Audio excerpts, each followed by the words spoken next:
Bonjour à tous. Au sommaire de cette édition, la colère des agents de la mairie de Mundo monte d'écran. Ils refusent de percevoir leur salaire de février réduit par une mission du ministère de l'Administration. Une première crise pour le nouveau maire installé il y a moins d'une semaine. La flambée des prix des denrées de première nécessité en plein mois de Ramadan, les ménages dénoncent une spéculation alors que les autorités avaient appelé les commerçants à baisser les prix. Les détails de ces informations dans un instant.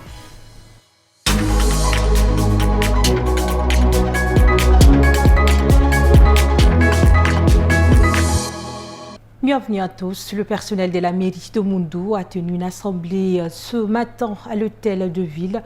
Au cœur des discussions, le paiement de leur salaire du mois de février. Les agents menacent de durcir le ton si leurs revendications ne sont pas prises en compte. Le compte rendu d'Adrien Bainaïsom et Guéron Cynthia. Le personnel de la mairie de Mundo exige le départ du régisseur général du Trésor public, accusé d'entraver le paiement de leur salaire. Les employés dénoncent son ingérence et réclament le versement intégral de leur dû.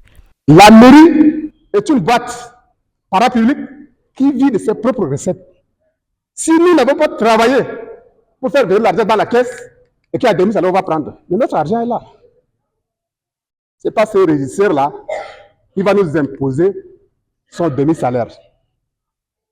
À vous les délégués. Si vous ne voulez pas qu'il y ait casse, nous ne voulons pas voir réussir là à la mairie. Nos salaires, c'est sacré. On ne se lève pas un matin pour abattre un salaire. Ça ne se fait pas. Donc tout ce que nous demandons, qu'on nous rétablisse dans nos salaires. Et que certaines autorités également doivent nous aider aussi dans ces domaines-là. On ne doit pas nous laisser tomber. Parce que depuis la nuit des temps, la mairie est pourrie carrément. Il n'y a pas quelque chose de bon. Ils exigent également l'annulation des licenciements de 72 agents survenus en novembre 2024, menaçant de mener des actions d'envergure en cas d'inaction. Une crise qui éclate 5 jours seulement après l'installation du nouveau maire, Ndjekaosom Bondo Elon. Autre chose à présent dans le cadre de la Sénafet, les femmes du ministère des Transports, de l'Aviation civile et de la Météorologie nationale ont organisé ce mercredi 5 mars une conférence débat sur les métiers liés au transport. Cette rencontre a permis aux participants de mieux comprendre les enjeux et les opportunités dans les secteurs de l'aviation, de la météorologie, de l'import et de l'export, de la sécurité routière. Balassemi Emmanuel. Animée par 3 panélistes, la conférence s'est déroulée de manière très pratique. Des échanges d'expériences dans les métiers du transport aérien et du contrôle aérien avec des élèves et étudiants souhaitant faire carrière dans ces domaines. Rakia Oumar Goudja, première panéliste en charge de la réglementation aérienne et de l'ouverture des lignes internationales, a expliqué aux jeunes étudiants que les métiers du transport aérien exigent de la vigilance, de la rigueur et un sens de l'adaptation.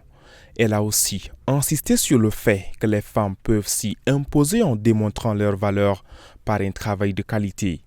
Pour Hababa Hassan Ahmad, chargé du contrôle de l'embarquement des passagers, le domaine du transport aérien est un secteur encore peu occupé par les femmes, mais il est important de s'imposer pour faire ses preuves, car c'est un métier très technique.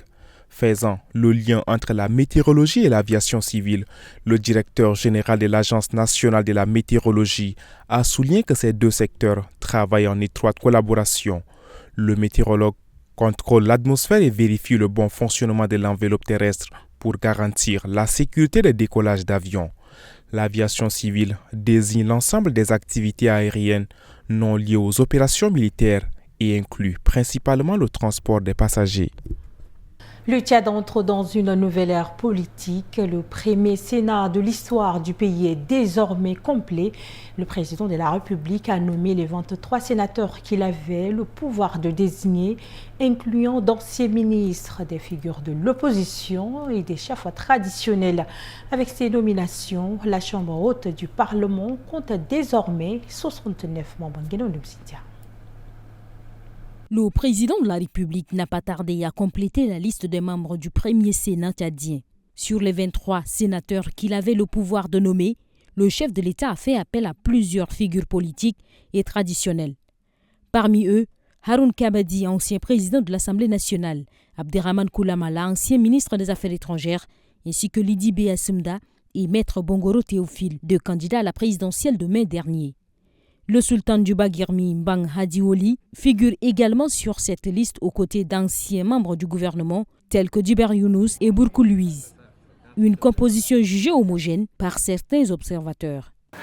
Ce qui est surprenant sur cette liste, c'est le retour à la charge des figures connues.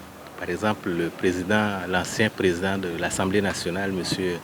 Haroun Kabadi, qui avait lui-même déjà annoncé sa retraite à l'Assemblée et même sa retraite politique, annonçant qu'il était déjà fatigué. Et puis le retour en grâce aussi de M. Abderrahmane Koulamala. Il est vrai qu'il est chef de parti, qu'il est un haut cadre, mais son départ du gouvernement était lié à des choses qui lui étaient reprochées. Donc il y a ces retours qui sont quand même assez surprenants. C'est aussi le cas par exemple de M. Théophile Bongoro, qui était un recalé des législatives. Donc ça donnait plutôt l'impression d'une récompense par le président de la République. Avec ses 23 nominations, le Sénat affiche désormais 69 membres, dont 43 avaient été élus au scrutin indirect au début du mois. J'ai annoncé dans les titres, Cherté des viandes N'Djamena, alors que la communauté musulmane observe le mois de Ramadan.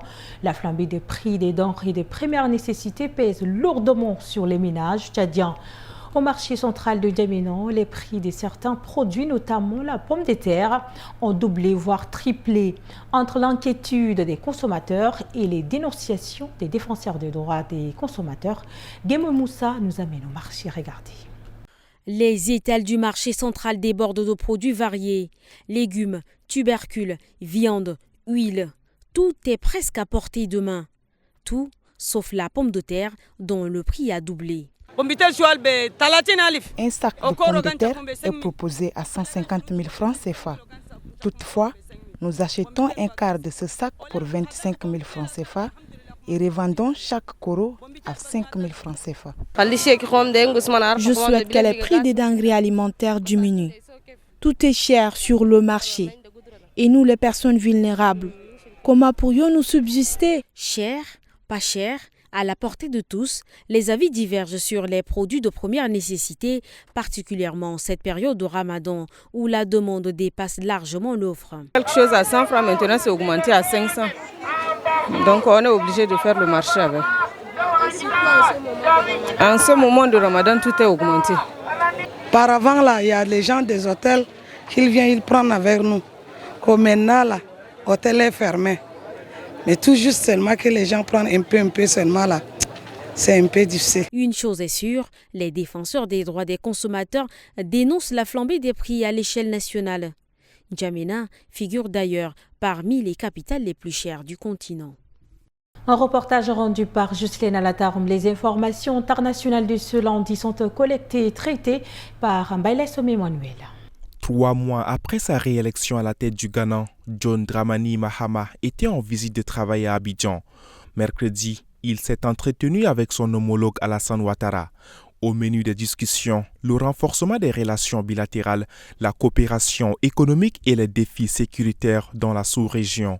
Mais surtout, les deux chefs d'État lancent un appel au Mali, au Burkina Faso et au Niger pour qu'ils réintègrent la CEDEAO.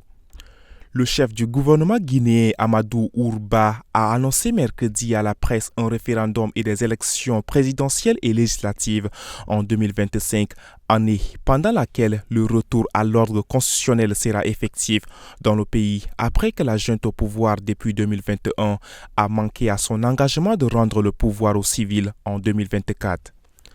Les responsables religieux de la CENCO et de l'ECC poursuivent leurs consultations pour tenter de trouver une issue au conflit dans l'est de la RDC.